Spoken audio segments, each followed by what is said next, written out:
Bueno, yo soy quien tiene que dar las gracias. La verdad es que lo hago con toda sinceridad.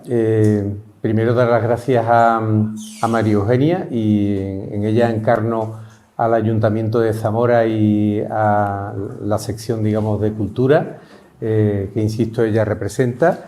Pero también tengo que decirles que me siento muy gratificado de ver... incluso un poco abrumado de ver esta sala tan llena de personas que han decidido pues venir a escucharnos, a escucharme a mí en este caso, en este ciclo de conferencias, porque bueno, los que nos dedicamos profesionalmente a algo, ¿no? En mi caso a la egiptología, a la historia antigua, pues nos gusta mucho hablar de lo nuestro y nos gusta mucho ser recibidos, ¿no? Y me siento pues muy bien acogido. Aparte, bueno, se lo decía a María Eugenia esta tarde, para mí es un placer estar aquí en Zamora. Yo por vinculaciones familiares, personales, a esta tierra pues vengo y paso por ella con regularidad y vaya, ha sido otro aliciente más. ¿Para qué les voy a decir otra cosa? Para decir, pues claro, pues voy para allá y si quieren escucharme y si puedo aportar algo, pues lo aporto. Bueno, yo voy a hablarles ya lo ven, relaciones de género, la mujer, la sexualidad, en fin, todo lo que tiene que ver con el tema de los estudios de género y sexualidad en el Egipto faraónico. Me van a permitir que me remonte hace muchos años, para mi desgracia, cuando yo empecé a estudiar en la Universidad de Sevilla, la licenciatura de Historia, y como buen alumno así vocacional y fascinado por lo que estaba empezando a formarme e, insisto, a estudiar, pues mis profesores me hablaban de la historia antigua, de la historia medieval, de la historia moderna. Me hablaban mucho de regímenes políticos, de gobernantes, de reyes, de relaciones internacionales, algo de economía, guerras y tal. En aquel entonces, le estoy hablando de los años 70, los estudios históricos en la Universidad Española le prestaban muy poquita atención a otro tipo de cuestiones, ¿no? Por ejemplo, estudios sobre la vida cotidiana, qué comían, cómo se aseaban, que es una buena pregunta que nunca nos hacemos, ¿no? Y que tan importante es, como saben perfectamente, cómo se criaban a los niños, cómo envejecía uno, cuál era la función y el papel de la mujer, cómo hacían sexo. Todo este tipo de estudios novedosos que no solo en España, sino en el ámbito académico europeo, occidental, empezaron a brotar como setas en temporada después de la Segunda Guerra Mundial, la segunda mitad del siglo XX. Particularmente ingleses y franceses, ya ha dicho María Eugenia que a mí me interesan cuestiones de historiografía, entraron con fuerza a incorporar a los estudios históricos pues este tipo de aspectos. Está bien que estudiemos la constitución política de los atenienses en el siglo V y que en los discursos de Pericles y de Demóstenes pues los analicemos, ¿no? Pero también habría que ver cómo vivía una mujer ama de casa, madre, una viuda en la Atenas del siglo V, del siglo IV, cómo hacían sus necesidades en las casas, ¿no? Qué importante. Yo no me imagino una casa sin un cuarto de baño, vamos, me da pánico. Pues eso no nos lo hemos preguntado los historiadores y eso son cosas tremendamente fundamentales. Y todavía más este tema, ¿cómo eran? ¿Qué lugar ocupaban los niños en la sociedad? ¿Qué lugar ocupaba la mujer en una estructura social que normalmente se ha entendido como dominada por la figura masculina?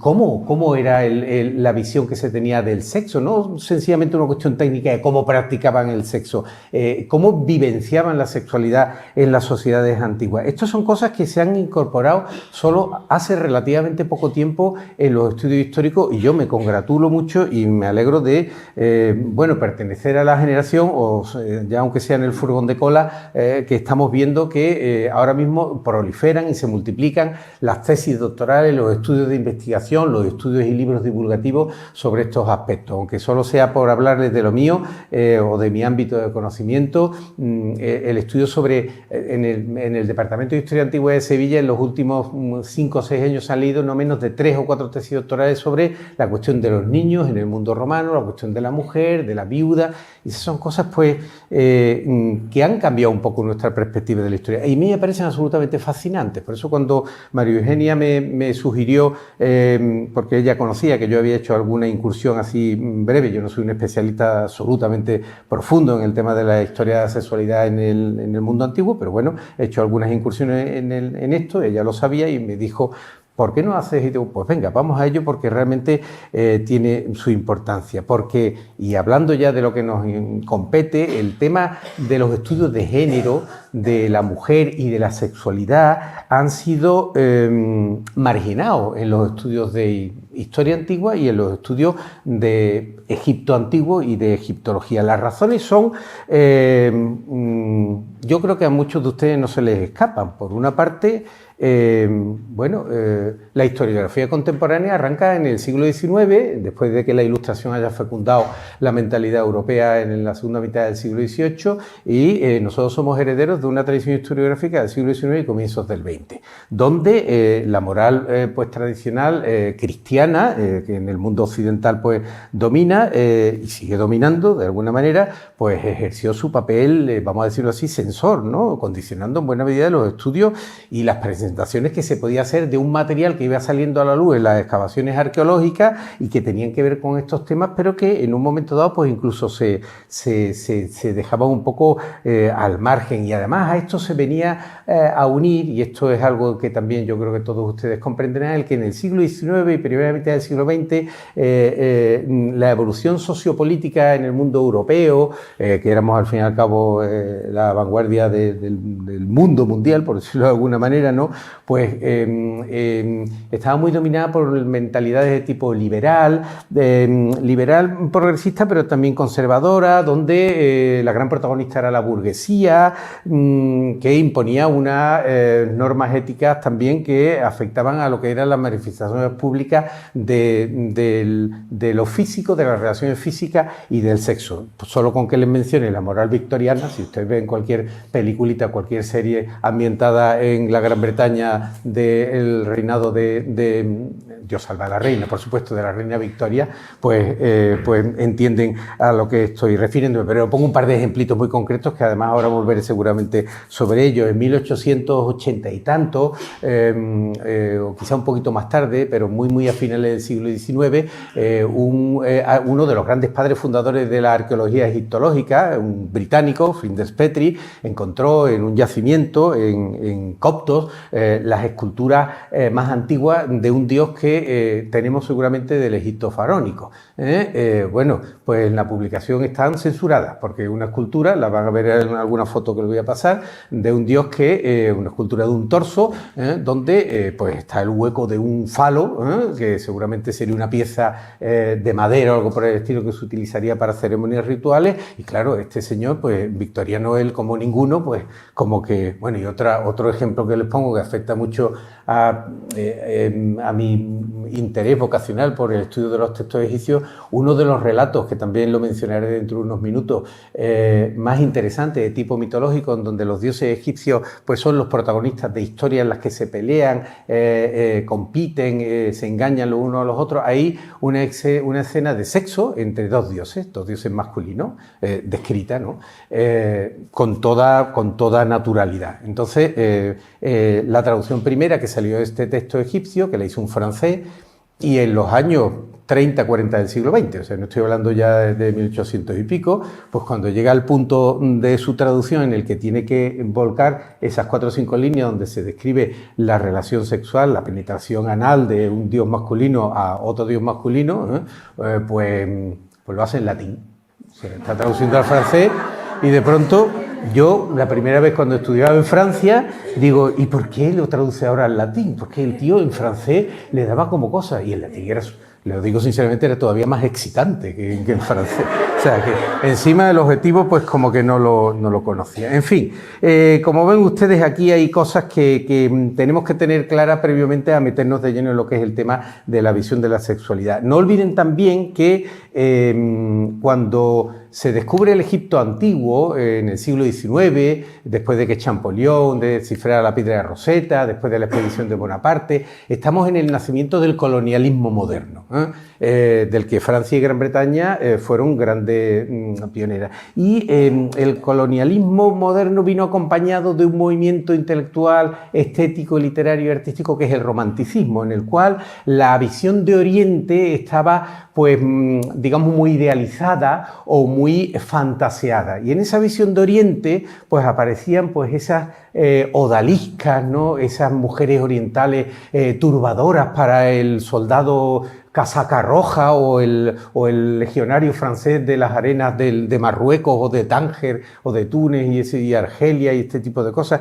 Si alguno ha leído pues las cosas de Pierre Loti o de Flaubert y no digamos Byron y toda esta gente, pues sabe a lo que me estoy refiriendo. Entonces, claro, cuando empezaron a salir pues los restos del Egipto faraónico, de las civilizaciones mesopotámicas, de Babilonia en 1840, 50, 60, los propios orientalistas, egiptólogos y asiriólogos volcaban un poco una imagen, un poco, pues, efectivamente, pues, mezcla de admiración, de atracción, pero al mismo tiempo de aversión y de un poco de prevención hacia este tipo de visión de la mujer y de una mujer, digamos, sexualmente, digamos, dispuesta, ¿no? Por decirlo de alguna manera. En fin, eso a mí me choca mucho cuando se habla del harén del faraón, ¿no? O también me choca mucho cuando se habla de los harenes de los reyes asirios. Vamos a llamarlo de otra manera porque si no estamos pensando, pues eso, en sultanes, en las mil y una noches y estamos extrapolando a lo que es la antigüedad, cosas que vienen muy después. Bueno, yo les digo todo esto porque tienen que ser conscientes de que los pueblos de la antigüedad eran mucho más naturales a la hora de ver el tema del sexo y de las relaciones sexuales y de la dinámica de la atracción sexual o del estímulo sexual de lo que creo hemos sido, no diré somos, nosotros en la actualidad. Griegos, romanos, mesopotámicos y los egipcios también entendían que el estímulo sexual, la relación sexual, el sexo, la relación hombre-mujer o hombre-hombre, homosexualidad, o mujer-mujer, homosexualidad femenina y tal, entraban dentro digamos, un orden natural de las cosas y sobre todo, y esto es muy importante, está más lejos de una valoración ética sancionada por la religión y por el mundo de los dioses. Espero que me entiendan perfectamente y si no, se los digo con toda claridad. El pecado quedaba fuera. Y eso, los que como yo tenemos una determinada edad y nos hemos educado y nos hemos criado en la España de los 50 y de los 60, como que lo del pecado, yo todavía me despierto por las noches con pesadillas, y no precisamente sexuales. Entonces, este tipo de condicionamiento en los que generaciones jóvenes como la tuya, María Eugenia, pues creo que, espero que seáis más sanas de lo que fuimos nosotros en un principio, eso hay que quitárselo de la cabeza. Uno de los problemas más grandes que tenemos los historiadores es que somos hombres de nuestro momento, del presente. La historia siempre es presentista. Aunque yo me dediqué a estudiar el Egipto hace 4.000 años, siempre estoy haciendo historia del 2023 en este caso y no puedo hacer otra cosa. Entonces hay que tener mucho cuidado y hay que hacer un tremendo esfuerzo para no cometer anacronismo. Entonces, esos mecanismos de control religioso, y no solo digo del cristianismo, sino también de las religiones, digamos, monoteístas, bueno, pues el Islam, pues también, que fíjense a la función y al papel de la mujer lo que los afecta, eso no podemos extrapolarlo al Egipto antiguo. Y tenemos que ser conscientes de que los egipcios entienden el sexo como una faceta puramente natural de la vida, de la condición humana, y que no solo es que está presente en el día a día, por decirlo de alguna manera, sino no solo es que, iba a decir la aceptan, no se trata de aceptarlo, la perciben, sino que en muchas ocasiones lo sexual o la sexualidad es un recurso que ellos tienen para entender muchas cosas del mundo que les rodea. para entender muchas dinámicas de la naturaleza en la que viven, para entender muchas cuestiones o para tratar de explicar o dar un lenguaje comprensivo a cosas tan gordas como lo que es la muerte y la vida más allá de la muerte, o entender la propia naturaleza de los dioses. Es decir, que no es, por supuesto, tampoco una cuestión puramente, insisto, técnica, de técnicas sexuales. Para eso, si queremos, pues nos vamos a los templos de Khajuraho de la India y vemos las 400 posturas de Kama Sutra en la relieve y estamos. Estoy hablando de otra cuestión, estoy hablando de cómo lo sexual o la relación sexual o la dinámica sexual humana y animal pues está formando parte de su manera de entender el mundo que le rodea. Y cualquier sociedad lo primero que tiene que tener claro es que tiene que crear una armonía entre el individuo, el grupo humano como sociedad y el entorno natural que le rodea. Y en esto, espero mostrárselo a ustedes, el tema del sexo y la sexualidad para los egipcios fue muy importante. Pero vamos a empezar por donde debía empezar, por los dioses. Los dioses egipcios y el sexo. Claro, yo lo del sexo de los ángeles no lo voy a plantear, ¿vale? Y vamos a dejar el tema del Dios del Antiguo Testamento. Vamos a dejarlo ahí. Por lo menos todos parece que estamos de acuerdo en que Jesús de Nazaret era varón. Pero bueno, me voy, ven ustedes, soy de ahora, pero me tengo que ir muy lejos. Vamos a hablar de los dioses egipcios y de su personalidad sexual, o mejor dicho, de su personalidad. Ustedes saben perfectamente que en el Egipto antiguo la religión, que tiene un universo bastante nutridamente poblado de dioses, los dioses pues tienen formas a veces pues animalísticas o encarnan en una figura animal. Da igual, los dioses son masculinos o femeninos, hombres o mujeres.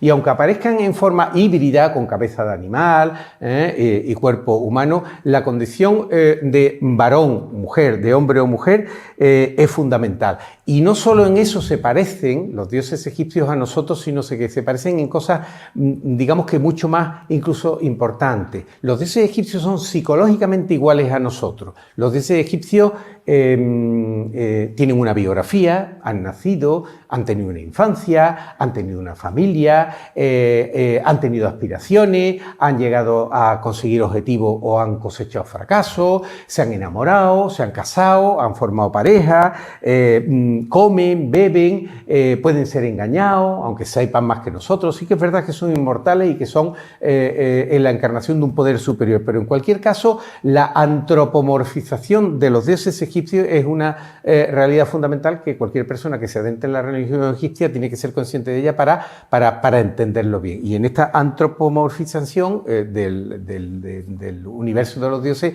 entra lo sexual.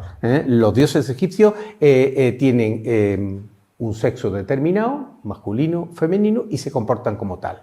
Se casan, normalmente los dioses egipcios están formando parejas, ¿no? Masculino y femenino, tienen hijos, ¿no? Hay la típica tríada que son Dios Padre, Dios Madre y Dios Hijo, que hay muchísimos, ¿no? Pero además se enamoran o conciben pasiones arrebatadas que incluso pueden ser inconveniente, ¿no? Porque se hacen, digamos, cometen adulterio, engañan a uno y a otra, en fin, una cosa de lo más, digamos, de lo más humano que podamos plantearnos. Pero a donde quiero ir a parar es que para los egipcios los dioses son sexuados, están plenamente integrados en lo que es la visión de la sexualidad humana. Y para los egipcios, la actuación sexual de los dioses tiene mucho que ver con la personalidad divina que tienen cada uno de los dioses y con su papel o con su función en el desarrollo del mundo. Vamos a empezar por un dios fundamental. Egipto es el mejor modelo de religión en donde lo solar está en la cumbre del panteón. No siempre pasa así, ¿eh? En la religión clásica no es el sol la divinidad fundamental, y en la mesopotámica o las mesopotámicas tampoco. Siempre se dice, no, es que es lógico, en cualquier religión el sol debe de ser la encarnación del Dios Supremo. No siempre pasa así. Es más, en la mayoría de los casos, en las religiones de los pueblos primitivos no pasa así. Pero en Egipto, sí. Y el Dios supremo, el Dios primero, el Dios principal, el rey de los dioses, el padre y del que provienen todos los dioses, que es a lo que voy yo, es el Dios solar Ra.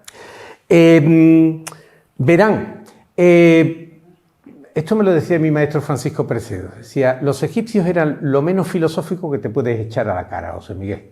O sea, no busques una metafísica superior como encontramos en Grecia, o no busques una interpretación de las divinidades tan complejas y también tan sofisticadas como por ejemplo podemos encontrar en el hinduismo, ¿no? Por ponerles algún caso. No, los egipcios tenían que entender a los dioses de una forma pragmática y material, y se lo voy a mostrar con el origen del mundo, con el momento inicial de la creación que tiene que ver con la aparición del dios solar. Para los egipcios la cosmogonía no es muy simple, pero se lo voy a hacer muy simple y muy básica. Había un caos primordial en donde de alguna forma surge una pequeña elevación o una colina, una tierra que emerge, y en esa tierra que emerge aparece el sol, el dios Ra. Bueno, en realidad no es el dios Ra, es el dios Atum, que se transfigura en el dios solar Ra, que es el ya más conocido por todos nosotros. Pero bueno, él estaba solo en el universo, y tenía que procrear, claro,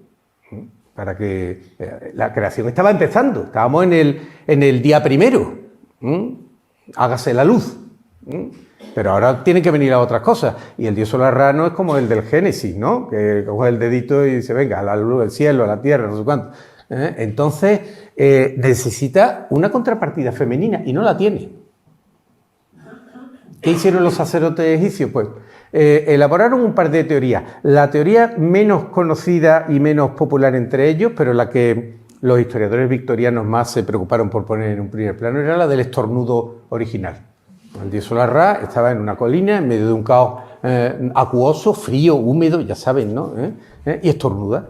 Y al estornudar, ¿qué sale? Sale aire y sale humedad. Entonces salen los dos primeros dioses. El dios del aire, que se llama Shu, la diosa de la humedad, que se llama Tefnut. Ya tenemos una pareja masculina y femenina que pueden ayuntarse, como diríamos castellanamente hablando, y empezar a tener sucesión ya de una forma más natural. Pero esa, les digo que fue la interpretación así que menos... La interpretación que más tenía predicamento es la de la masturbación inicial. El dios solar Ra, solo, en la colina primordial, dicen los textos literalmente, hizo el amor con su mano, se unió a su mano, y de ese acto de sexualidad, digamos, onanista y tal, surgen Shu y Tefnut, los dos primeros dioses masculino y femenino, con lo cual ya la cosa puede ir bien. ¿Entienden lo que les digo, no? Para que vean ustedes cómo es... Pero no, esto... A nosotros nos puede sugerir, y a mis alumnos ni se lo cuento, alguna sonrisa, pero es que ellos necesitaban una explicación. Ellos no les valía a los egipcios. No, Ra era el primero de todos los dioses y dijo, venga, pues mis dos primeros hijos, Shu y Tefnut. No, ¿cómo sale? Pues la fórmula que encuentran pues es esta. Curiosamente, Shu y Tefnut tienen a una pareja... ahora les explico un poquito esta imagen, a una pareja a su vez que les nace a estos dos dioses primero masculino y femenino, que son el dios de la tierra, que lo tienen ustedes aquí abajo, que es el dios Geb, y la diosa del cielo, que la tienen aquí arriba, que es la diosa Nut. Esto que tienen ustedes aquí es un mapa del universo. Tienen el cielo, la tierra, el aire, Shu, que está aquí, y el sol, que es Ra, que viaja en barca haciendo el circuito por aquí una y otra vez, El tiempo es cíclico, eso lo saben los egipcios y tal. Bueno,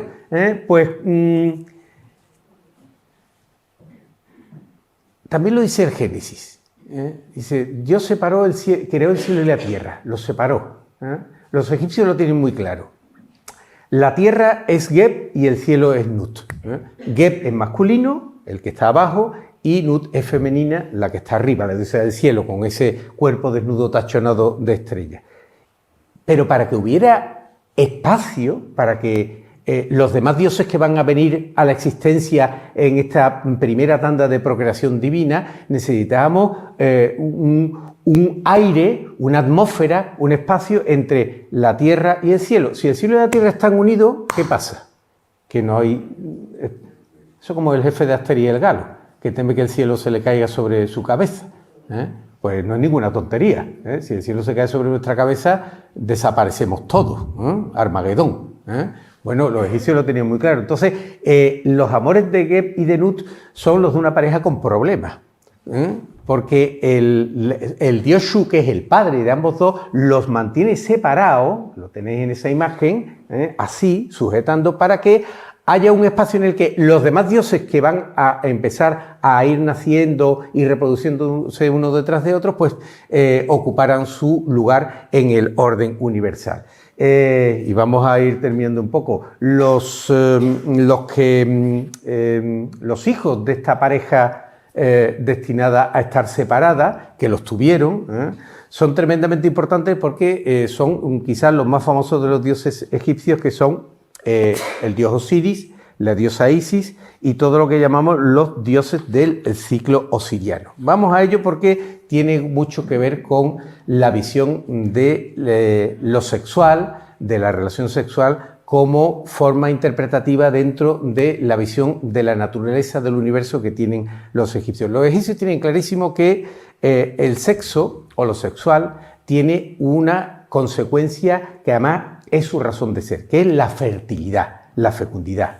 O sea, lo sexual para los egipcios está plenamente unido a la cuestión de la reproducción, de la regeneración de la vida. Y en esto quiero decirles un par de cuestiones que nos van a acercar a la geografía de Egipto. Egipto es un gran valle fluvial, donde lo más importante, lo fundamental, es la agricultura cerealera, eso lo entienden todos perfectamente. O sea, el cereal, la reproducción del cereal el ciclo del cereal es fundamental para la supervivencia del país egipcio y lo saben desde el primer momento de su historia. Y por otra parte, saben perfectamente que la fecundidad de la tierra de Egipto está íntimamente relacionada con un fenómeno que por desgracia ya no vemos, pero que se veía hasta hace un siglo y pico, que es la crecida del Nilo. Supongo que también saben ustedes, o algunos de ustedes, que hasta los años primeros 10-15 del siglo XX, que los ingleses construyen la primera barrera en Asuán, y sobre todo después de la construcción de la gran barrera, la gran presa de Asuán en los años 60 del siglo XX, el Nilo todos los años, a partir de mayo-junio, se empezaba a hinchar y en verano desbordaba e inundaba toda la tierra de Egipto. Proceso que no solo no era malo, sino que era fundamental para la renovación de la fertilidad de la tierra de Egipto. ¿Me entienden lo que les quiero decir, verdad? Pues ahora espero que entiendan la entidad que tiene para los egipcios el dios Osiris. A todo el mundo le suena Osiris y cuando le pregunto a algún alumno o a alguien, algún amigo, o me pregunta, oye, ¿Osiris era el dios de los muertos? No, sí, es el dios de los muertos. Otra vez, no.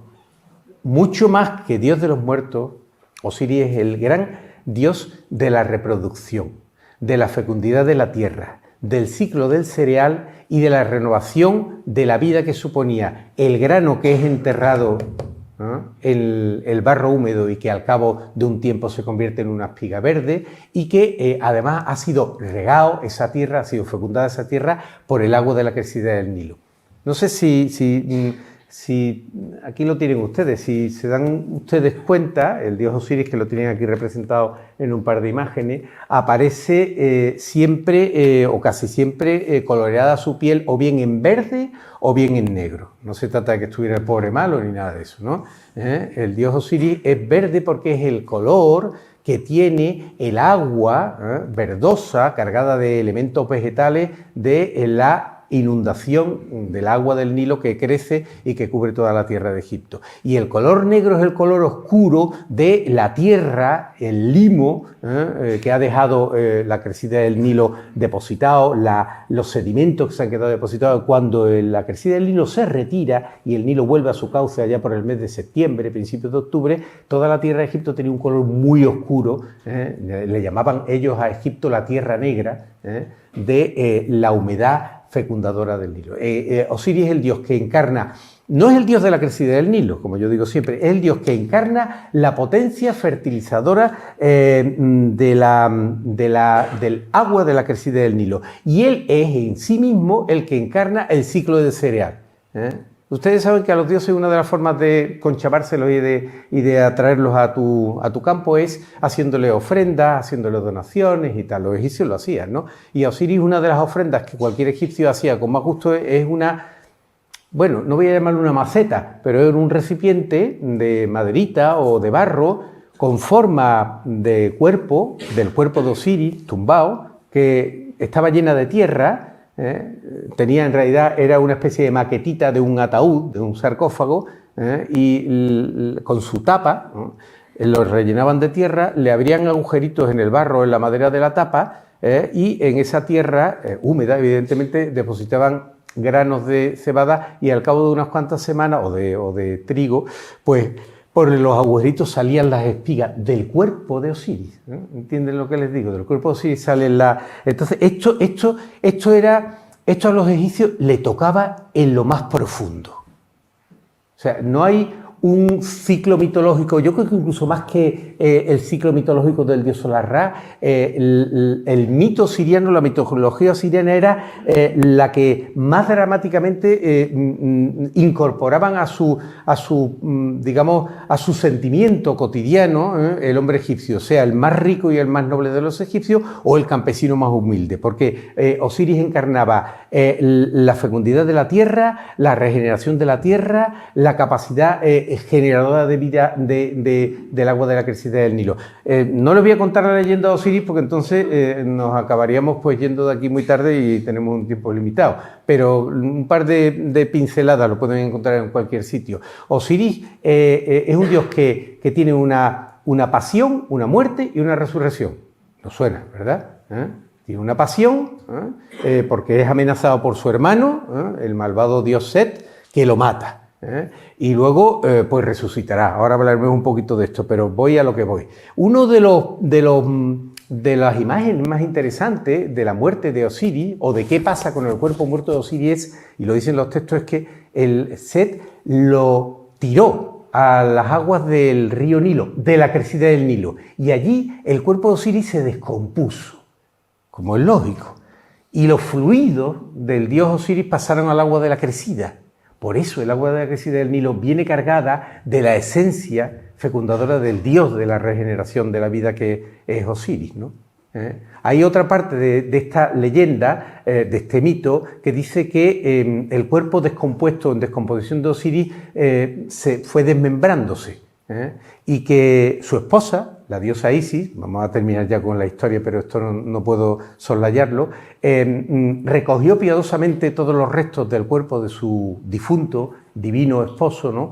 Y lo arregló, lo embalsamó. La primera momificación de la historia mitológica fue la del cuerpo de Osiris, realizado por Isis y por otros dioses, entre otros el dios Anubis, el dios chacal que también es muy famoso y que tiene que ver con los embalsamamientos.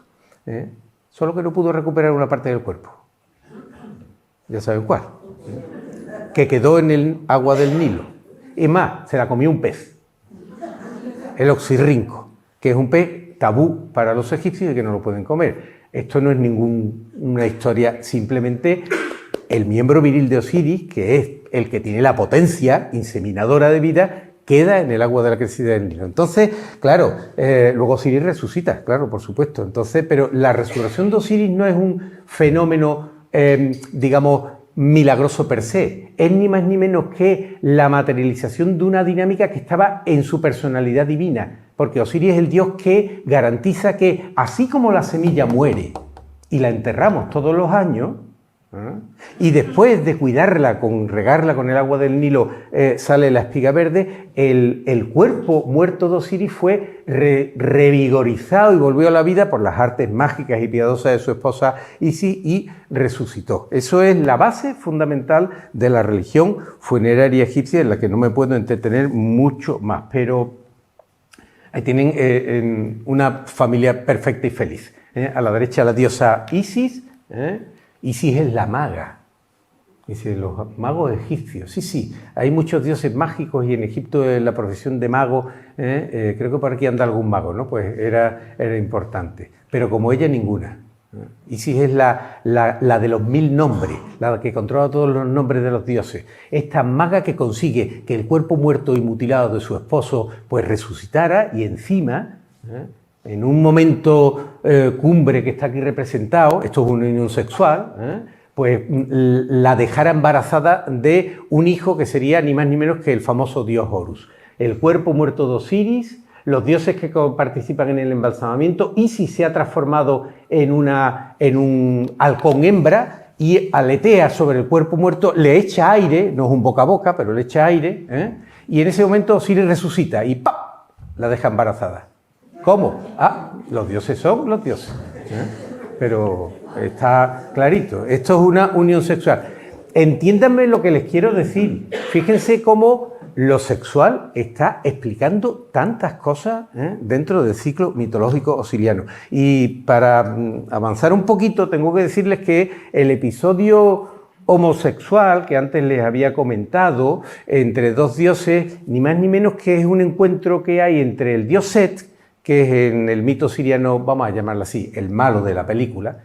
A mí lo de los malos y los buenos yo no me gusta utilizarlo, ¿no? Y entre otras cosas porque yo en las películas de vaqueros siempre aplaudo a los indios y siempre me pasa lo mismo, que pierdo. Pero bueno, Set es un dios muy interesante, es un dios que tiene que ver con los genitales masculinos, es un dios que tiene que ver con la tormenta, con el desorden, con el caos, un dios de violencia, pero también es el dios defensor del rey de los dioses, del dios Solar Ra, es como su Lanzarote del lago, su caballero defensor contra las fuerzas de la oscuridad y de la noche. O sea que tiene, pero en el mito siriano es el que mata a su hermano, Caín y Abel, ¿verdad? Set mata a Osiris y además a su sobrino, el dios Horus, lo cita en una secuencia de este texto literario mitológico que le he comentado y no es que lo viole, pero digamos que lo corrompe, vamos a decirlo así, y tienen, pues es interesante porque además es interesante porque el que se queda embarazado es el dios Set. O sea, de este encuentro, digamos, de dos dioses masculinos, el tema del semen entra ahí, tampoco les voy a contar muchas más cosas, y además se queda embarazado de Horus y dará a luz a través de la cabeza a la luna, que recuerda un poco el nacimiento de Palas Atenea, según la mitología griega, que también sale de la cabeza de Zeus, ¿no? Bueno, como ven ustedes, la mitología egipcia da para mucho juego, pero no estamos aquí para esto. Estamos para hablar de dioses, fecundidad, sexualidad. Y vamos a avanzar un poquito. Voy a terminar esta parte primera de mi intervención presentándole a 3 o 4 divinidades que no tienen este panorama mitológico tan extraordinario como el Osiris, Isis, Horus, Set, los dioses del ciclo siriano, ni tienen tanto predicamento como el dios Solar Ra, que es el rey, padre de los dioses, el primero de todos y el soberano en realidad del universo. Son dioses menores, pero dioses menores que tienen que ver con, más que con la sexualidad, con el aparato reproductor femenino, con lo genital femenino. Y una de ellas es esta diosa que hay aquí a la izquierda, que es la diosa Tueris, que es una diosa que tiene forma de hipopótamo hembra. Yo creo que... no, tengo nada más que esta imagen, creí que tenía alguna más. No, tenía otra más, aquí la tiene. La diosa Tueris. Es una diosa que tiene forma de hipopótamo con 2 pechos, de mujer, pero pechos además caídos de haber amamantado a muchos niños, y está embarazada. Es una... lo del hipopótamo hembra embarazado, verán... las explicaciones naturalísticas siempre juegan muy bien en el tema de la religión egipcia y de la visión del mundo de los egipcios de la antigüedad. Yo no lo he visto nunca, pero acérquense a un hipopótamo hembra que tiene un cachorrito al lado y traten de quitarle su cachorrito. Por lo visto, cualquier madre se pone hecha una fiera, ¿verdad? Pues por lo visto, lo del hipopótamo hembra, a los egipcios les fascinaba la violencia, la fuerza y la capacidad de autosacrificio de los hipopótamos madres que se dejaban matar por los cazadores con el secuelo de que le estás queriendo arrebatar al cachorro. Entonces, quizá por eso esta divinidad que protege a la mujer embarazada, sobre todo el tema de la gestación, tiene la forma de un hipopótamo hembra. Pero, a ver, yo tenía aquí también otra divinidad a la derecha que es un poquito más rara, la diosa Meshkenet. Me dirían ustedes qué nombre más rarito. Sí, Meshkenet significa, es el nombre de un ladrillo. En realidad lo tienen ustedes aquí abajo, con antropomorfizado con la cabeza, es un ladrillo. Aquí la tienen en una forma un poquito más guapetona, ¿no? Más de mujer ya, de figura femenina divina hecha y derecha. Es que las mujeres egipcias cuando paren se sientan en una estructura de ladrillos y hay dos ladrillos principales donde ponen las piernas acuclilladas para parir. Lo vamos a ver ahora dentro de un momento, y esta diosa está relacionada con el momento del parto, con ese momento tan dramático y tan extraordinario de dar a luz. Y el tercero que les presento de estos últimos dioses, entre comillas, menores, es el dios Bes. Lo digo aquí, pocos son tan queridos como él. Pocos son tan queridos. Esto es como cuando tú te vas a un pueblito de por ahí perdido, de mi Andalucía, por ejemplo, ¿no? Y le dices, pues, bueno, y tú al campesino, tú eres muy creyente y tal, y dice, yo sobre todo a San Torcuato. ¿Y quién es San Torcuato? Dice, pues es que es el patrón de la aldea. Pues, ese santo, esa divinidad que está más próxima que Jesús o que, en fin, que lo que el cura le cuenta en la misa de los domingos o tal, pues este es Bes. Bes es el dios, es un dios increíblemente grotesco, es un enano acondroplásico que tiene además, aquí no lo ven muy bien, pero se complace, te está sacando la lengua burlándose de ti, además tiene un miembro viril que le arrastra por el suelo, es una cosa indecente, que tú la ves y dices, bueno, pues hasta en los palacios de los faraones, en el lugar en el que las reinas dan a luz, las paredes están decoradas con las imágenes de Bes, porque es el dios por excelencia que va a proteger ese tránsito del momento en el que se encadena el parto hasta que en los primeros horas o días de vida el bebé pues puede salir adelante. La verdad es que, bueno, son divinidades que, como ven ustedes, están muy relacionadas con ahora hablaré de alguna otra divinidad que está relacionada con, digamos, el aparato reproductor masculino, pero esto con el aparato reproductor femenino, pero tienen que entenderlo. En Egipto, en la sociedad egipcia, las egipcias parían muchas veces y se morían los niños como por legión. Una egipcia podía parir 14 veces y sacar adelante 3 criaturas o 4. Si es que no moría el tercer o el cuarto embarazo. Yo no tengo que irme muy lejos. En la España de hace un siglo y medio pasaba esto. En la Sierra de Huelva, donde venían mis antepasados, mi bisabuelo eran 14 hermanos, pero resulta que algunos de ellos pues, habían tenido 10 embarazos, pero habían sobrevivido 3. Claro, es que esta revolución que hemos vivido nosotros y los que tenemos una edad, pues yo nací en una casa particular, por supuesto, y los dioses quisieron que sobreviviera esto y hace 4000 años. Entonces, entiendan la devoción que le tenían a estos dioses, como Bes, como Tueris, como Meshkenet, que eran a los que realmente no era Ra, ni Osiris. A lo mejor Isis sí, porque era madre más que cualquier otra cosa, pero estos eran los dioses a los que le volcaban su piedad y su devoción, ¿no? Luego, y cierro con esto, hay una divinidad que es particularmente especial, que es la diosa Hathor.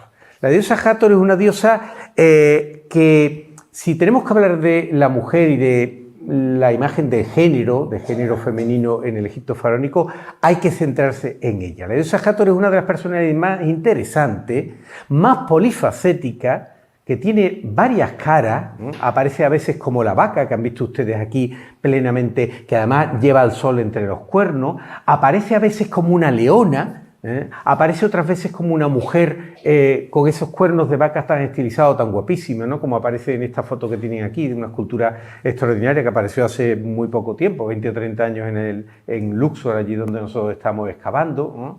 y que aparece representada sobre todo en el contexto funerario como una figura femenina que acoge al muerto y que lo abraza, y que además va desnudándose un poco a medida que va llevando al difunto hacia la bienaventuranza eterna. Este es un primer paso en una misma tumba y ella tiene todavía, digamos, el seno medianamente cubierto. Aquí, en este segundo paso, ya ha descubierto el seno. Va ofreciéndole, excitando y estimulando al faraón, en este caso un faraón muerto, para que tenga todas sus energías, incluidas las energías sexuales, para pasar al más allá. La diosa Hathor es una diosa tremendamente interesante y yo me gusta cerrar un poco estas figuras de divinidades que quería ofrecerle, porque es la que tiene una personalidad más compleja y que yo creo que podría ser más, no diría contemporánea, pero más susceptible de generar interés en nuestro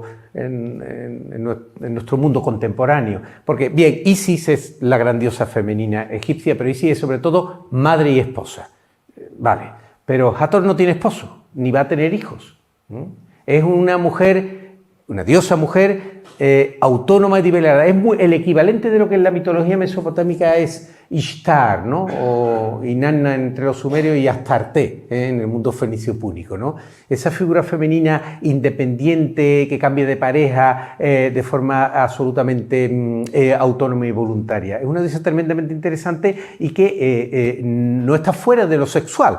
Utiliza lo sexual o sus atractivos sexuales para muchas finalidades. Hay un mito muy bonito en el que el dios solar Ra está muy deprimido, sus fuerzas están decayendo, está compungido, no les voy a contar el porqué, y la diosa Hathor, que se supone que es su hija, se planta delante de él, se abre el vestido y se muestra desnuda, y el dios solar Ra se pone tan contento que vuelve a ponerse en marcha y vuelve el mundo a rodar. Y se pone contento en el sentido contento de la palabra, ya me entiende a lo que quiero decir. Bueno, vamos a... Bueno, les dije que también tenía que presentarle algún dios masculino. Con este voy a terminar, ya se lo digo de verdad. El dios Min, que es un dios que, como ven ustedes, siempre se caracteriza por tener el miembro viril erecto. Aquí tienen la escultura famosa a la izquierda que el pobre Flinders Petrie encontró y que le pareció un poco decoroso publicarlo en Londres en 1900 o 1905. Entonces, pues bueno, el dios Min es un dios que tiene que ver evidentemente, que tiene que ver con las semillas, que tiene que ver con la inseminación, que tiene que ver también con la fecundidad. Es uno de los dioses que se saca en procesión cuando llega el momento de la germinación del grano. Es un dios muy importante y bastante poco conocido, que además curiosamente está muy relacionado con la planta de lechuga. Los egipcios relacionan la lechuga con la excitación sexual. Y además la lechuga, que tiene cuando la cortan las hojas que sale un juguillo así de un colorcito que recuerda un poquito pues el semen humano, es la planta del dios Min, que creo que aquí en la foto que tenía delante, no, hay veces que detrás de él aquí aparece un conjunto de lechugas que son las que son identificatorias, ¿no?, de la fuerza inseminadora de este dios. Bueno, como ven, yo creo que los dioses espero que les haya quedado medianamente claro cuál es la manera en la que los egipcios visualizan a las divinidades y lo sexual como forma de comprenderlos a ellos, de comprender la dinámica del mundo y de responderse a una serie de preguntas. Vamos a descender un poco al terreno de lo humano en la segunda parte de las charlas que le quería ofrecer y vamos a empezar por el humano más importante, que es el faraón. Yo creo que saben todos ustedes que Egipto es una sociedad y una comunidad política, vamos a llamarlo así, cuya constitución, también podemos llamarlo así, está focalizada y centralizada en la forma del faraón. El soberano en Egipto no es solamente quien acumula todo el poder político, económico, social, militar. El soberano es una divinidad que vive sobre la tierra. Por eso estoy haciendo un poco trampa. Me va a servir de transición desde lo divino a lo humano. Entonces, la actuación del soberano o el funcionamiento del soberano tiene que ver no solo en la justicia, no solo en la seguridad de la frontera, no solo en la buena gestión de los recursos económicos, sino que del soberano dependen también procesos que escapan en principio del control de los hombres normales y corrientes, pero que él en su condición divina es capaz de influenciarlo. La naturaleza divina del faraón es uno de esos problemas de mi disciplina, de mi ciencia, de la egiptología, que más han dado pie a discusiones, a conversaciones y a argumentos. Yo no voy a entrar ahora en eso, simplemente sepan que el faraón es alguien que tiene un pie en cada mundo, en el humano y en el divino. El egipcio sabe que aquel que está sentado en el trono es alguien que es de carne y de sangre, que va a morir, pero es un dios. Y además cuando muera todavía se va a divinizar más, va a experimentar una especie de apoteosis. Esto está explicado política y religiosamente por el mito de Osiris.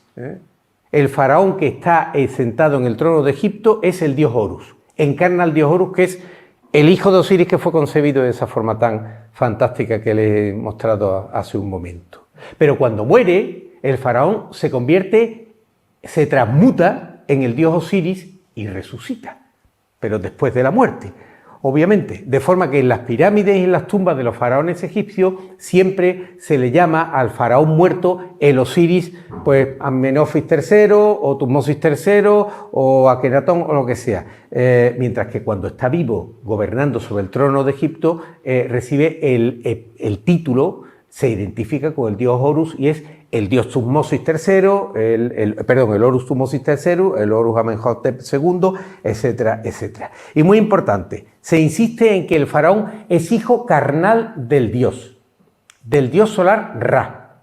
Esto es fundamental.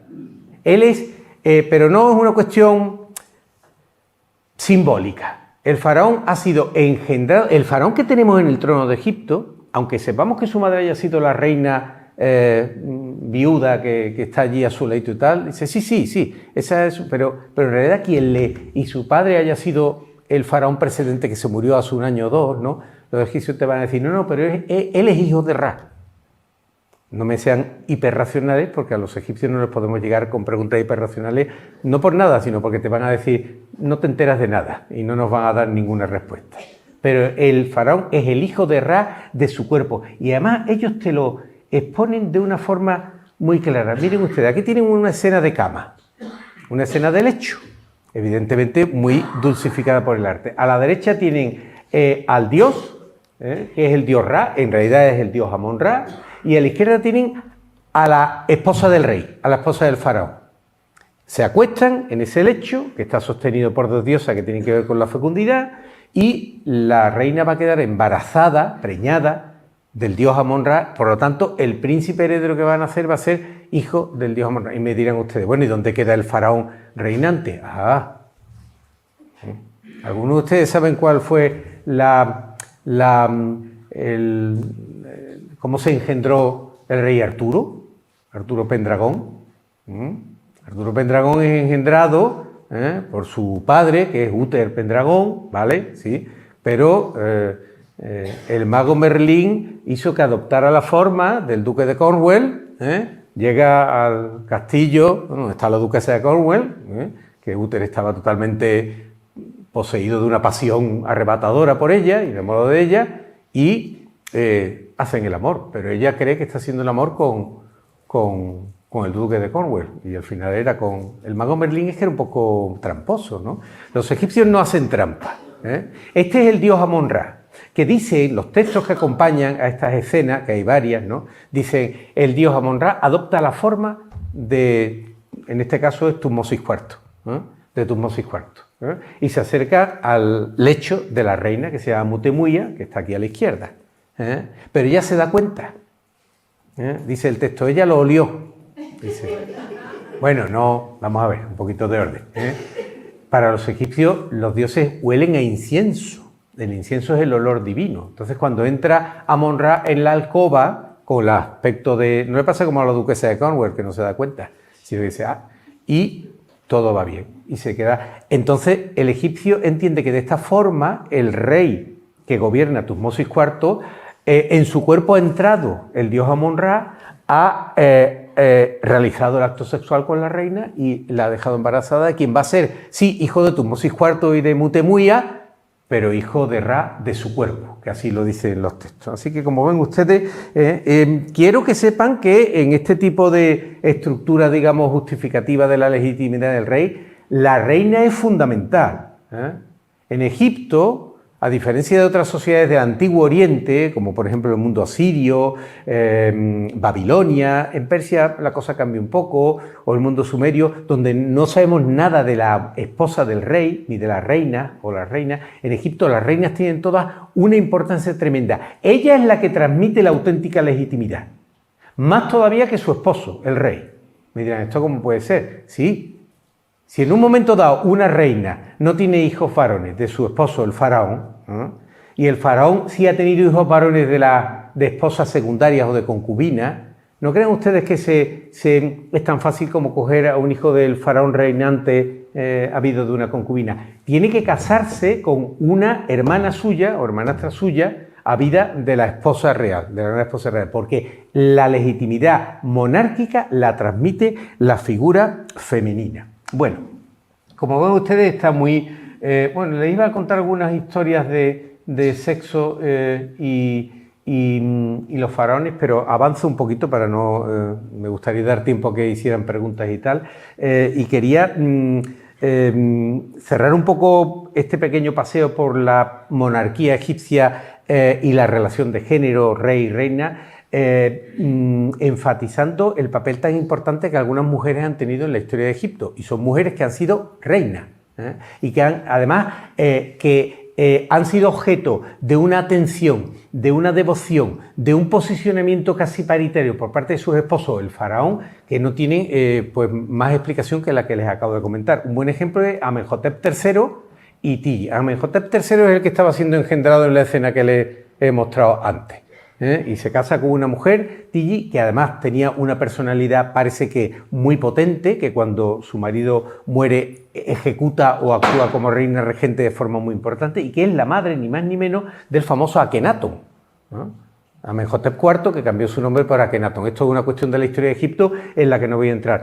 Pero yo no me podía privar de mostrarles las escenas tan preciosas, esta como modelo, de la relación de pareja de Amenhotep IV, Akenatón, vamos a llamarlo por su nombre de verdad, y su esposa, la famosísima Nefertiti. Esto fue una revolución en el arte egipcio, pero ya venía preanunciado desde hace algún tiempo, y donde la ternura, la confianza, la equiparación entre él y ella es tan explícita en el arte que no puede más que ser el resultado de esa condición o papel tan importante que la mujer dentro de la familia real tiene en Egipto, y que no solo tiene que ver con que ella, digamos que es la esposa de su marido, que es el faraón, sino que ella es la transmisora de la legitimidad y del divina en el trono de Egipto. Fíjense lo importante que es lo que les estoy diciendo. Bueno, yo es que con Nefertiti tengo una pequeña obsesión personal y paso rápidamente esto. Avanzo un poquito perdónenme que... Y de Hatshepsut no les hablo porque creo que José Manuel Galán algo les comentaría. Así que para ir terminando mi intervención vamos a descender todavía más abajo y vamos a hablar un poco de todo esto, pareja, género, sexo, ya entre la gente de la calle. Entre la gente normal, es decir, del rey para abajo, como decía aquello de Lope de Vega, del rey para abajo ninguno. Pues yo aquí les digo, del rey para abajo, del faraón para abajo, todos. Todos estamos en la misma dinámica. Les he dicho hace un rato que para el egipcio lo sexual, la relación masculino-femenino, el ayuntamiento sexual, hombre-mujer, tiene claramente focalizado un tema, y es la reproducción. No es que no apreciaran el placer, por supuesto, sino que tener hijos es fundamental. No como nosotros, que nos lo podemos plantear sí o no. El egipcio y las egipcias tenían que procrear, tenían que tener hijos. No es una cuestión de opciones. Es que tu hijo era tu garantía de supervivencia, no porque te fuera a mantener de viejecito, es que el que te va a enterrar en tu tumba, el que va a hacer los ritos funerarios delante de tu momia y de tu ataúd, el que va a cuidar de que las ofrendas te sean puestas en tu tumba durante los días correspondientes del año litúrgico, va a ser tu hijo y heredero. Si no tienes hijo y heredero, se acabó.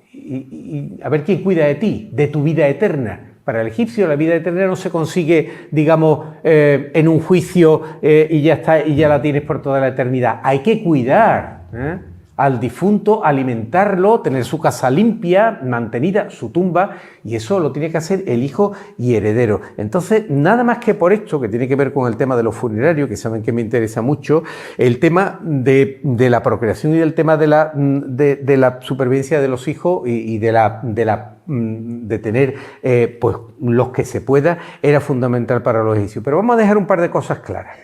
La sociedad egipcia es varón dominante. La sociedad egipcia es machista. La sociedad egipcia es hasta misógina. La imagen que hay de la mujer en la literatura egipcia, que en los relatos, las novelas, en los cuentos, no en estas esculturas tan bonitas del faraón y su esposa, o de un noble con su esposa, donde los vemos a los dos muy equiparados.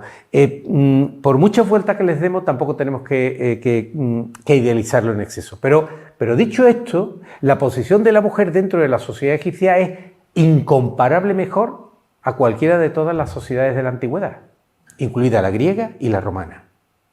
Incluida. Bueno, en Grecia la mujer es que, ¿para qué lo voy a decir? Pero es que en Roma, la mujer en el derecho romano, ya lo saben, es equiparada a una menor de edad, y tiene que tener un tutor, que puede ser su hijo o su nieto, que firma por ella.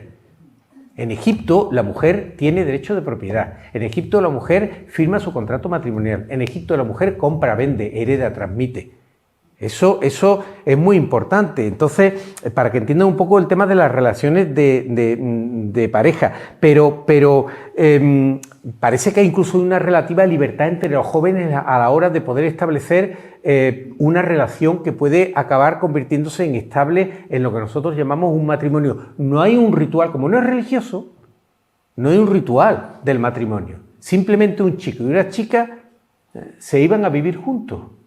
Y eso era entendido en un momento dado, ya no sabemos exactamente cuáles son lo que consuetudinariamente se consideraba, lo que garantizaba que fuerais ya una pareja. Y desde luego esa pareja tenía como vocación el tener hijos, todos los que se pudieran. Ya han visto ustedes lo complicado que es el tema de la procreación en el Antiguo Egipto. Ya han visto ustedes la parafernalia de dioses, la de figuritas. Si ustedes vieron los miles de amuletitos de fayenza o de barro del dios Bes, de la diosa Tueri, que encontramos y que están los museos y los almacenes de los museos llenos de ellos, se darían cuenta de que para ellos era realmente dramático. Les voy a poner un ejemplo que creo que también va a ser elocuente. La medicina egipcia. La medicina egipcia es otra gran, digamos, desconocida, que merecería la pena pues alguna charla o algún ciclo. Los papiros médicos egipcios son interesantísimos. Pues bien, más de la mitad de todos los papiros médicos que nos han quedado del Egipto antiguo están dedicados, son de tipo ginecológico o de obstetricia, del aparato reproductor femenino, de la mujer, del embarazo, de tal. Hay algunas referencias a pócimas o medicamentos para la interrupción del embarazo, incluso hay alguna referencia al tema de para evitar, pero lo normal es que todo está orientado a tratar de salvar, a tratar de llevar a buen término, pues fíjense ustedes, en fin, es que me voy a veces por las ramas, pero es que me parece que es interesante,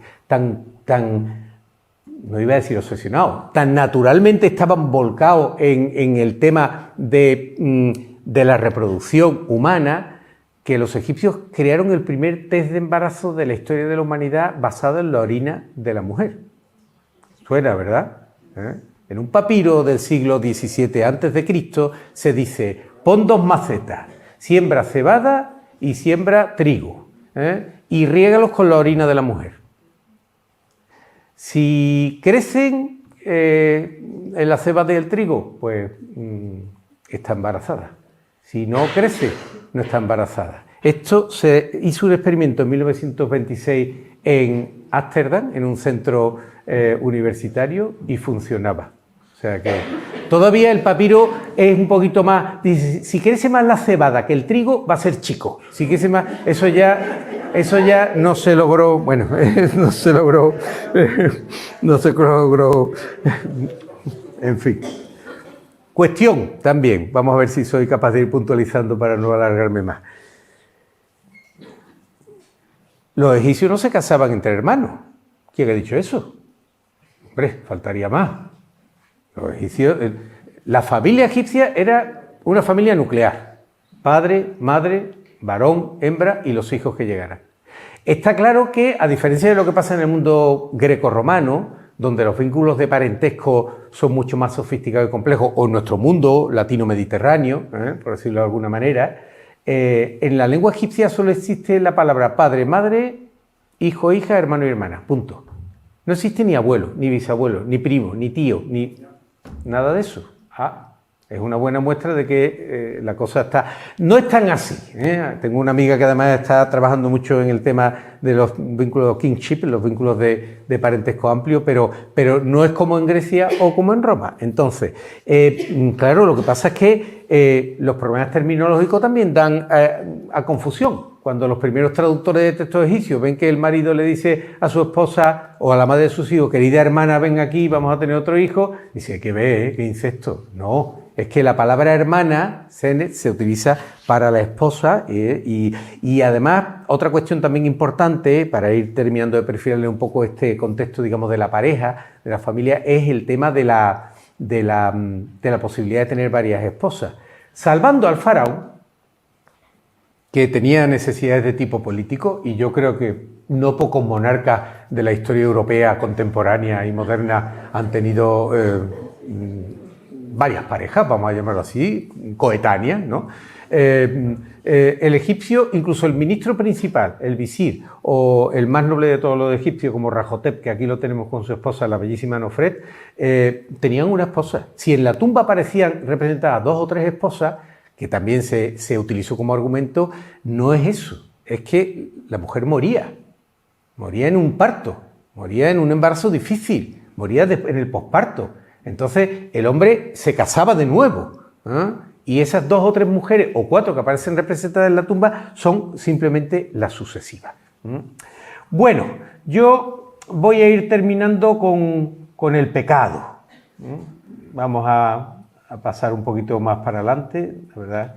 Voy a ir terminando con el pecado porque hasta ahora les he hablado de sexo entre los dioses, de sexo entre los hombres, del sexo como algo natural. Verán, pero la sexualidad también tiene otras manifestaciones que en nuestro mundo contemporáneo está mucho más, digamos, integrado dentro de lo que podemos decir una... vamos a llamarla así, una normalidad o una, digamos, integración dentro de una vida cotidiana y social, pues, sin prejuicio, como es, por ejemplo, la homosexualidad, como es el lesbianismo. Luego hay otras cosas más delicadas como el tema de la prostitución o como las prácticas sexuales así que no están precisamente orientadas al tema de la reproducción. El tema de la prostitución... por supuesto que existe en Egipto y de hecho, bueno, uno de los documentos que les traigo aquí, estos son figuras simplemente de hombres y mujeres en un contexto particular y privado, el tema de la prostitución o de las relaciones sexuales fuera del matrimonio en un contexto, digamos,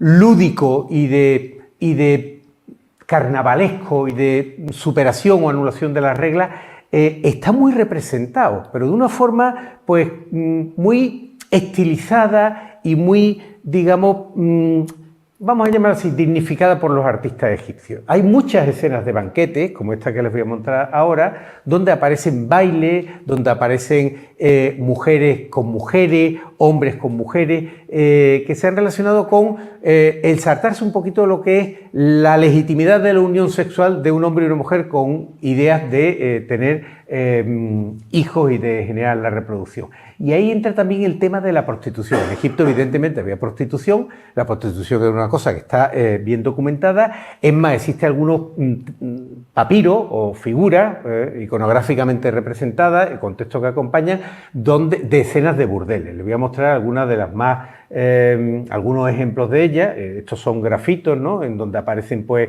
escenas de uniones sexuales o de una forma muy satírica y muy grotesca, pues los miembros masculinos pues exageradamente grandes, que lo estamos relacionando siempre con representaciones de contextos sexuales al margen de lo que podemos llamar el decoro.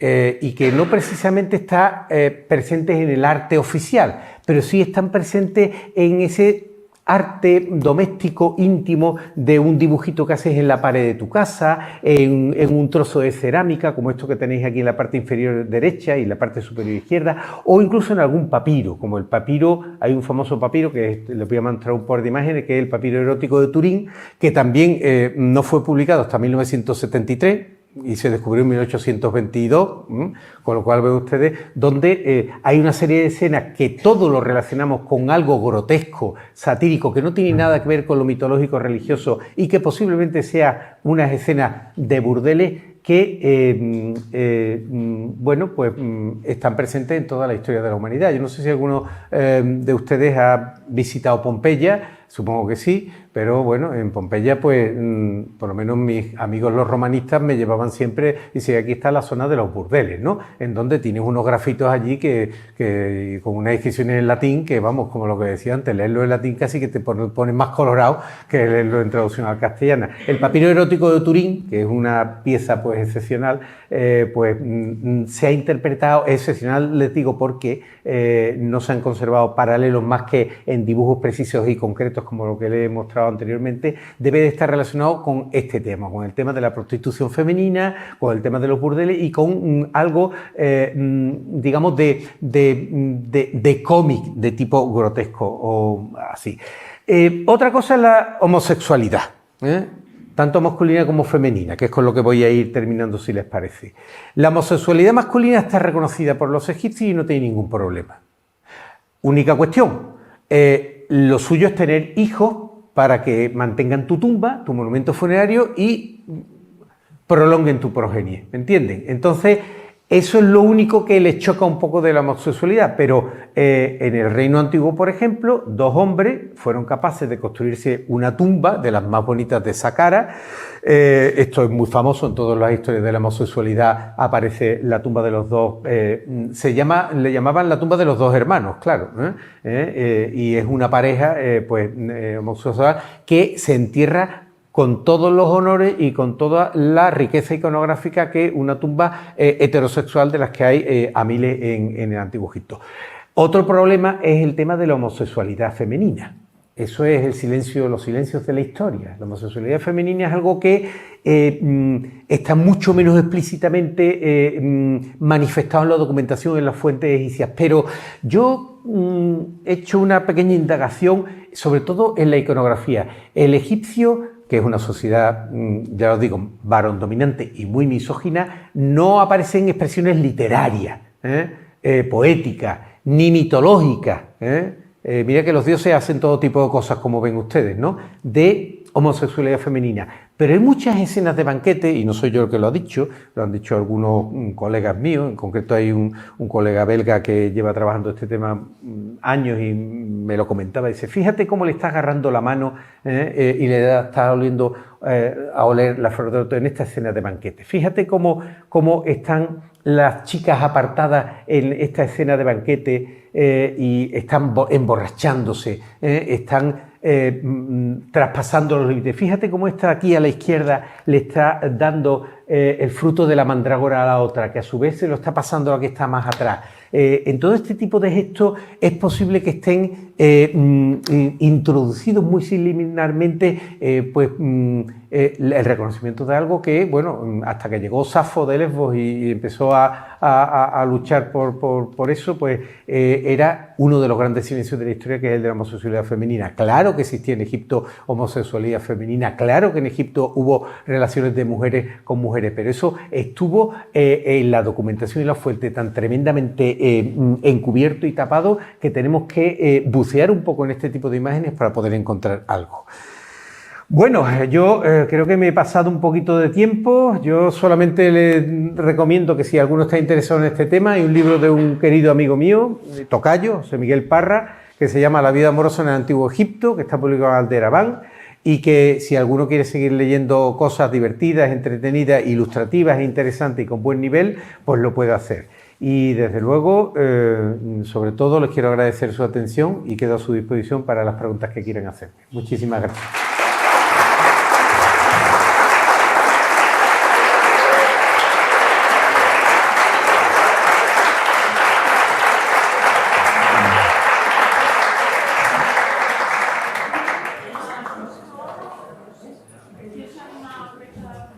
Hacemos turno de preguntas. Venga, levantamos la mano como mis alumnos. Dígame. Buenas tardes. Has estado comentando que el tema de la sexualidad iba enfocado casi toda la reproducción. Entonces, la anticoncepción, ¿existía métodos anticonceptivos aparte de los recursos esos médicos? ¿Había preservativos o alguna otra cosa así que ellos utilizaran? ¿Prostíbulos o...? Claro que tenía que haber, verás, en los papiros médicos aparecen algunas fórmulas para no quedar embarazadas, que fundamentalmente eran fumigaciones o irrigaciones, con pócimas. Se utiliza mucho el aceite de oliva como base de este tipo de cosas para tratar de contravenir, ¿no?, la concepción. Y utilizaba evidentemente preservativos también de tripa de cordero, que es algo que es universal y que sabemos que lo hacían, pero era un uso muy limitado el que se hacía ese tipo de cosas, la contracepción. Y no sabemos, por ejemplo, la dinámica en los prostíbulos y en los lupanares. Ya podrás imaginar que esto es una cuestión que nos ha quedado también en todos los silencios, ¿no?, de la historia, ¿no? Entonces, existe la contracepción, o existe la prevención, digamos, del embarazo, pero no es lo que nos queda reflejado, porque lo que interesa reflejar y lo que interesa, digamos, sobre todo luchar por algo, por eso, es el tema de todo lo contrario, es la fecundidad, es la posibilidad de quedarse embarazada. Tampoco se han encontrado muchos vestigios, ¿no? Lo que pasa es que, bueno, pues si se han encontrado, pues no en tumbas, sino en contextos de zonas cotidianas. En Deir el Medina se han encontrado en casas que parecen que podían ser, es que tampoco es seguro, que podían ser casas de cita, por decirlo de alguna manera, pues restos orgánicos que podían relacionarse con estos preservativos naturales, claro. Y lo que hacían las prostitutas o lo que hacía la mujer para no quedar embarazada, pues eso ya es mucho más difícil de adentrarnos en ello. Sí, dígame. Me parece claro que los faraones sí tenían relaciones entre hermanos y incluso padre con su hija. No sé si has estudiado el tema de enfermedades que se transmiten por la consanguinidad. Bueno, tampoco es tan así, ¿eh? La única dinastía de faraones que se casan sistemáticamente con sus hermanas son los Ptolomeos, que eran griegos. O sea, que tiene narices que lleguen los griegos en el siglo III, después de Ptolomeo I, que no se casa con su hermana, y los demás pues se casan. Pero eso es, digamos, eso yo creo que hay que encararlo dentro de otro contexto diferente de monarquía greco-oriental, que no solo pasa entre los Ptolomeos, que es una dinastía griega en Egipto. Los faraones se casan con sus hermanas, se casan con sus hermanastras. O sea, este tipo de situaciones, por ejemplo, lo de Hatshepsut yo creo que está bastante claro. Hatshepsut era la hija legítima, me imagino que José Manuel lo comentaría, de Tutmosis I, su padre, que es un soberano además, debió de ser un padre que ella estaba enamoradita de su padre. Yo que conozco a Hatshepsut, es que para José Manuel y para mí tenemos su foto allí en nuestro despacho, respectivamente, porque estamos enamorados de ella, ¿para qué vamos a decir otra cosa? Pero como nos separan 3000 y pico de años, pues no pasa nada. Bueno, Hatshepsut es hija de Tutmosis I y de la reina, pero como no hay un heredero varón directo de la reina y de Tutmosis I, pues entonces echan manos de un príncipe habido de una concubina que es Tutmosis II. Y hijo de Tutmosis I y de una concubina. Y la casan con Hatshepsut, se casa con él. Pasa que Tutmosis II le dura 2 o 3 años, se muere y entonces ya se desencadena un poco el proceso que hace que Hatshepsut acabe dando un golpe de estado y coronándose como faraón, pero ya me entiende, ¿no? Entonces, en esa dinámica sí que hay matrimonio de una heredera con su hermanastro, que se convierte en faraón, porque el faraón tiene que ser varón. Es una figura masculina, salvando la excepción de Cleopatra también, pero esto es muy tardío, de Hatshepsut y de 2 o 3 figuras femeninas más que hay, precedente y subsiguiente. La figura del faraón es una figura masculina. Pero fíjese lo que son las cosas. Los egipcios entienden que esto es tan excepcional que en muchas ocasiones en las que, el heredero que tiene un matrimonio real, rey y reina, es una hija, y entonces hay que casarla con un hijo secundario de habido de una concubina, en muchas ocasiones los egipcios entonces colocan un cambio de dinastía.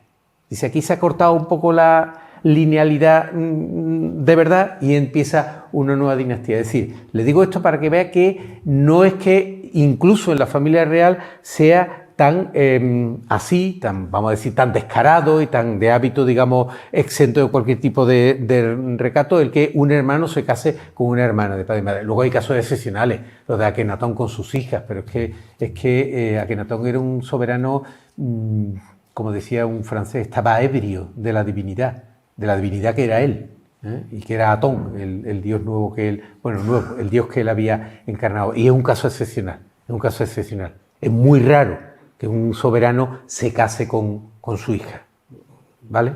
Eso dejando aparte los griegos. Por ahí había... Es que eran esas preguntas y te las han contestado. Ah, qué bien. Era la misma pregunta. Pues estupendo. A ver, ¿más preguntas? ¿Perdón? Sí. ¿Cómo?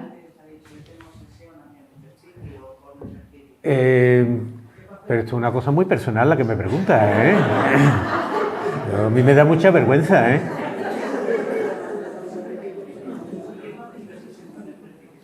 Bueno, te voy a responder personalmente y después científicamente.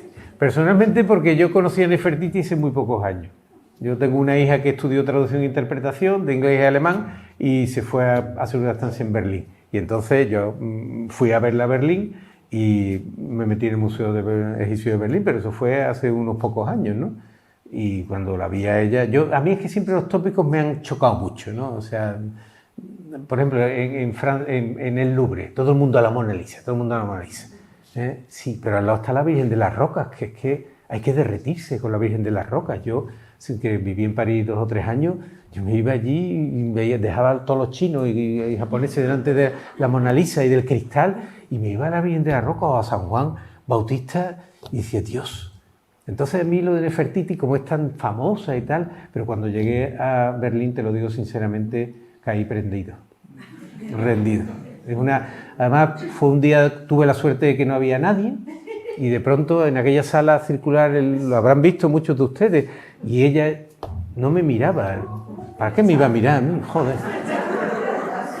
Ahora, Nefertiti es que es una figura extraordinaria. Es que mira, en mi ámbito en la egiptología podemos ser especialistas. Yo soy especialista, se supone, en la 18 dinastía, como José Manuel Galán, y en religión, culto funerario. Hay gente que son especialistas en la época de las pirámides, hay gente que son especialistas en el Egipto grecorromano, y hay los especialistas en la época de Amarna. Es decir, en los 30 años que van desde que Amenhotep IV cambió su nombre por Akenatón y que Tutankamón cambió su nombre a Tutankamón. O sea, esos 25 o 30 años que son alucinantes.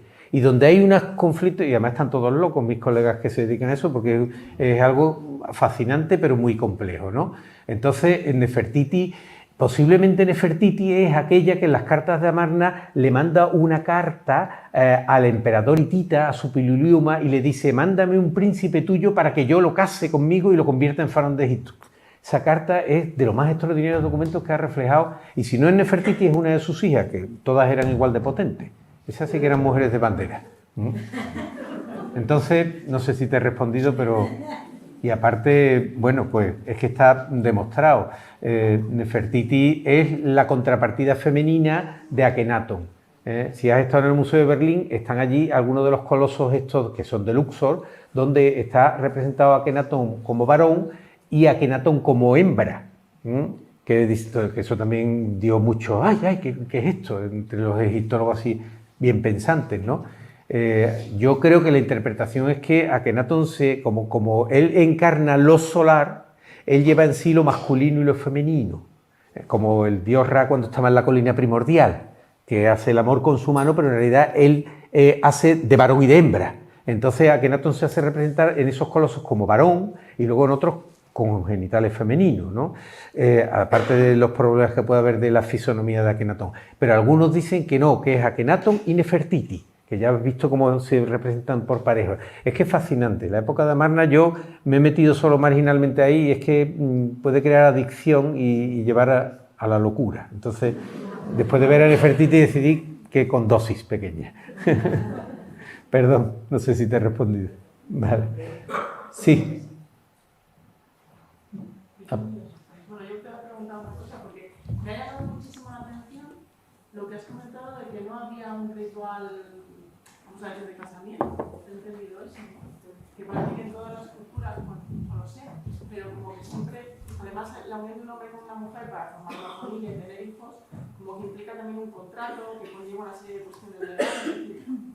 Es todo un ritual social fundamental, claro, para la estructura de cualquier sociedad. Y me ha llamado la atención que ellos no pudieran, con los rituales que tenían para la muerte tan complejos, ¿no? Que no tuvieran uno, que se juntaban y a la ya está. Claro, pero tú como yo, pues estamos muy condicionados por nuestra formación. Y claro, en nuestro mundo, en nuestra sociedad, el matrimonio, antes que cualquier otra cosa, era un sacramento. Es un sacramento, es algo que tiene que ver con tu religión. En el mundo islámico también, en el mundo judío también, ¿no? En las religiones del libro, ¿no?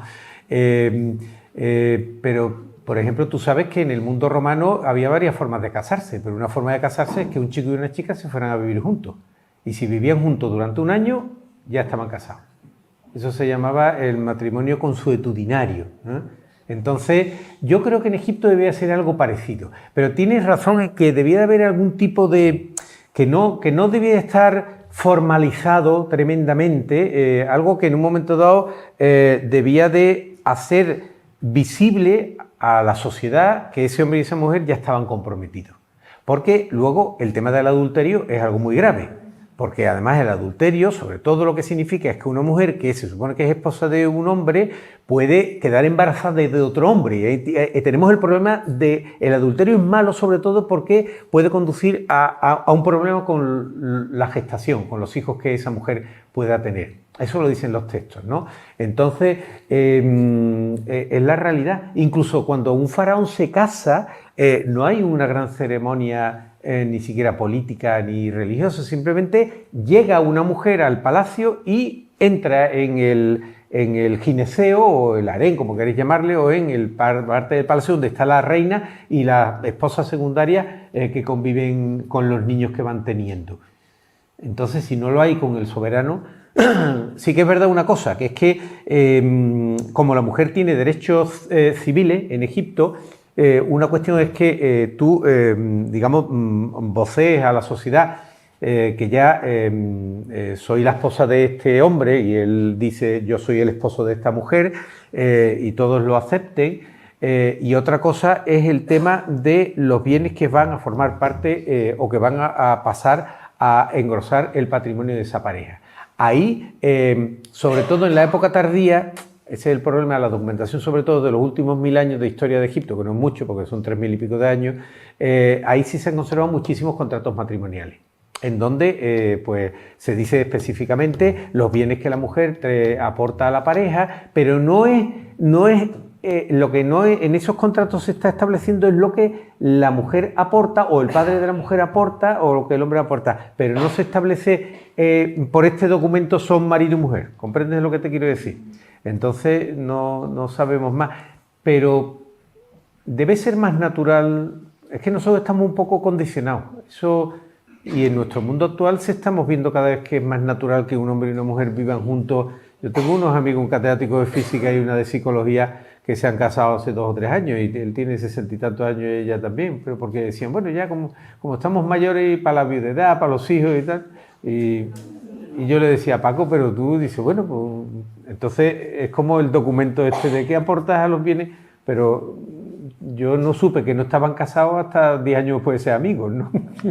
En fin, o sea que si en nuestro mundo contemporáneo lo hay, pues a lo mejor entonces también. Dígame. ¿Y qué sabemos del divorcio? Pues el divorcio sabemos bastantes cosas. El hombre podía repudiar a la mujer, eso era lo más frecuente, pero también la mujer podía, digamos, abandonar la casa del hombre. Abandonar la casa del hombre. El hombre era el propietario de la casa, pero la mujer se podía ir y además podía reclamar, eso en la documentación tardía aparece, podía reclamar que se le devolvieran los bienes y volvía normalmente o a casa de sus padres o a casa de algún hermano. Ahí es donde empieza un poquito a hacerse más compleja la estructura familiar. porque parece que esa era una dinámica bastante más común. Lo normal era que el repudio fuera del hombre hacia la mujer, y por razones que tienen que ver pues, con un adulterio, que es lo que nos aparece en la documentación, o con una incapacidad para tener hijos, que es otra cuestión también importante. Entonces, existe el divorcio sin ningún tipo de problema, al igual que no es un sacramento religioso, ni que los egipcios no necesitan la bendición de los dioses para ser marido y mujer, tampoco necesitaban ningún tipo de ritual religioso para deshacer aquello y separarse, sino que era una cuestión civil, consuetudinaria, donde lo más serio era el tema de qué hacemos con los bienes. O sea que, vamos, de gananciales nada, siempre división de... A ver, ¿más preguntas? Pues yo, aunque no tiene que ver con el tema, pero aprovecho, no Sí. ¿Qué significa el jardín funerario que aparece en la tumba De Yehuti. Bueno, de Yehuti no, que aparece al lado. Lo enseñaría José Manuel el otro día, ¿no? ¿Qué función tenía o qué representaba? Bueno, bueno, el jardín funerario no os enseñó ninguna foto él. Eso es un pequeño, es un parterre de unos 3-4 metros de lado, ¿no? Y está dividido en casetones de unos, o en pequeños, digamos, espacios de unos 50 o 60 centímetros. Y ahí había plantadas distintas, sobre todo había flores, y había seguramente un tipo de cucurbitácea, de calabacín, melón o algo por el estilo, posiblemente también berenjena. El tema de la semilla lo están todavía estudiando. ¿Cuál era su función? Pues es que la tumba tiene que ser abastecida. La tumba no se puede abandonar. Eso, nosotros vamos el día, ahora iremos al cementerio algunos a limpiar, pero los egipcios tenían que ir, bueno, no una vez al año, con regularidad, y ponerle ofrendas al difunto. Pero ofrendas no una florecita, sino comida, y bebida. Y para que el difunto comiera y bebiera. Porque si no tienes al difunto nutrido y alimentado, el difunto no se muere.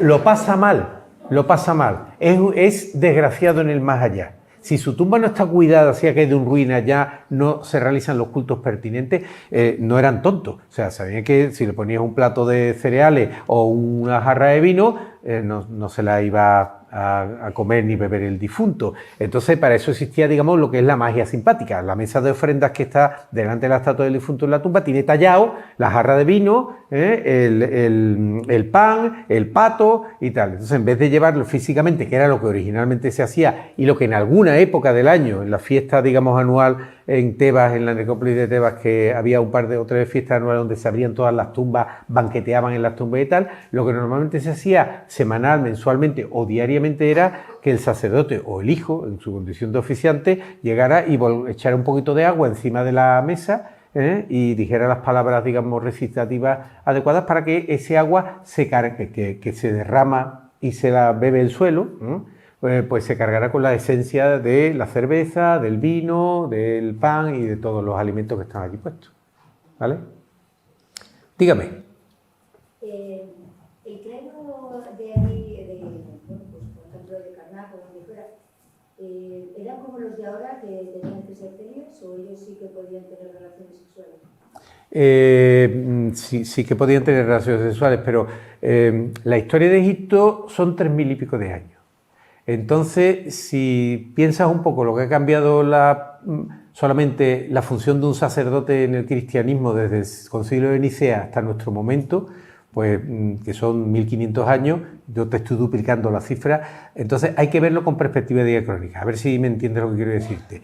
Durante los primeros 1000 o 1500 años de la historia de Egipto no existe una profesionalización de la función sacerdotal. O sea, no existe sacerdotes full time, a tiempo completo, sino que, cualquier persona podía verse impelida, motivada, estimulada o obligada a desarrollar la función sacerdotal un día, una semana, un mes o en un contexto concreto. Y entiendo que te lo voy a decir fácilmente. Te nombran gobernador de Elefantina. Elefantina es la frontera meridional de Egipto, ¿vale? Entonces, y tú muy contento, uy, el faraón me ha nombrado gobernador de Elefantina, me voy a poner las botas porque es una provincia rica, el mercado, los colmillos del elefante, tal, bien. Y llegas a la provincia de Elefantina con tu familia, con tus hijos, y te dicen los funcionarios, usted es nuevo gobernador, muy bien, este es su palacio, aquí vamos, y además ahí está el templo. ¿Y cómo que ahí está el templo? Y dice, sí, el título de gobernador de Elefantina conlleva aparejado el de sacerdote supremo del dios Nun de Elefantina, que es el dios patrono de la ciudad.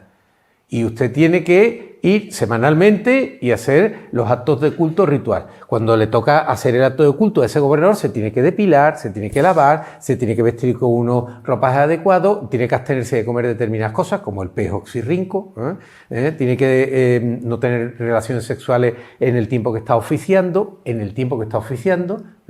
y cuando termina el ritual, que puede durar unas horas o un día o dos, pues vuelve a su dinámica, digamos, de gobernador civil, por decirlo de alguna forma. Es como si el título de alcalde de Zamora conllevara el ser obispo de la catedral. Lo siento, María Eugenia, pero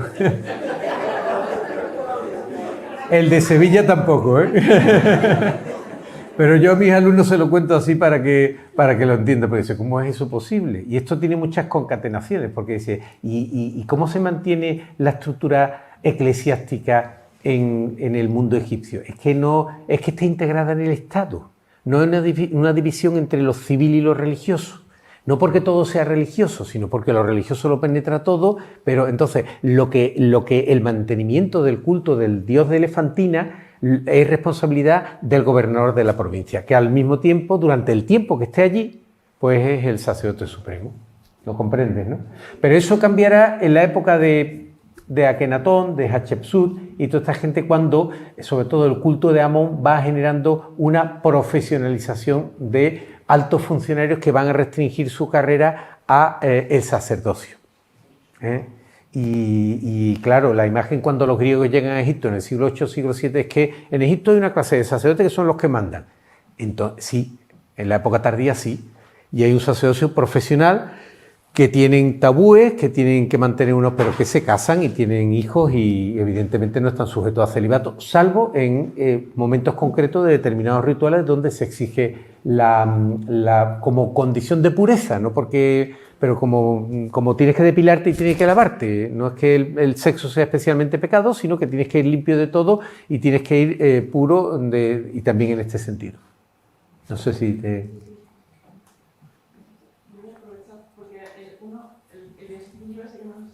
¿Has enseñado lo que se llamaba Min?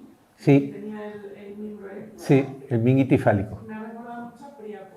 A Priapo, claro. Entonces, yo no sé si hay como mucha influencia, ¿no? En mitologías posteriores. Bueno, pero lo del tema de la divinidad itifálica es muy común en todo el mundo. Ya sabéis que si vais a la India y dais vueltecitas por los templos, pues el lingam, que es el falo de Vishnu, pues está ahí y que es una columnita cilíndrica. Dice, bueno, pues esto, verás,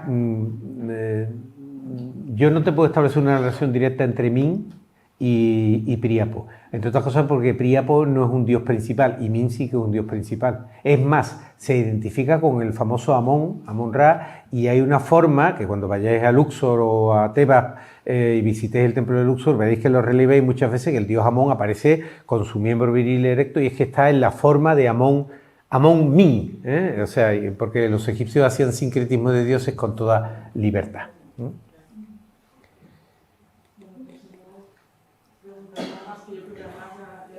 No, yo estoy a vuestra disposición, pero... Aprovecho para recordarles que